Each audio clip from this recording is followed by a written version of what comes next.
Hello বন্ধুরা, good morning সবাইকে, সুপ্রভাত।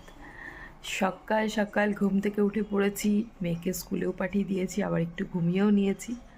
তো এখন দেখো বেডটি আমার বর আমার জন্য আজকে চা করে এনেছে। আজকে আমি জিমে যাইনি, তো শুয়ে পড়েছিলাম, ভালো লাগছে না, শরীরটা খুব মাথা যন্ত্রণা করছে, ঘাট থেকে নিয়ে মাথা প্রচণ্ড ব্যথা করছে, দিয়ে আজকে আর জিমে যাইনি। দেখো রোদ্রে বসে চা খাবা? ঝলমলে রোদ্দু, বললাম ছাদে বসে চা খাবো, আর বললো ঘরের মধ্যেই তোমাকে রোদ এনে দিচ্ছি।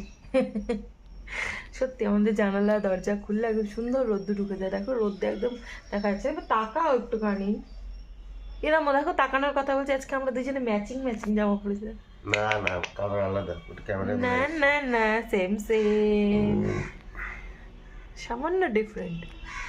তো চলো চাটা খাই, দুজনে মিলে একটু এনজয় করি, গল্প করি। সারাদিন তো সময় পাই না, যে যার মতো ব্যস্ত থাকি, খুব সময় অভাব।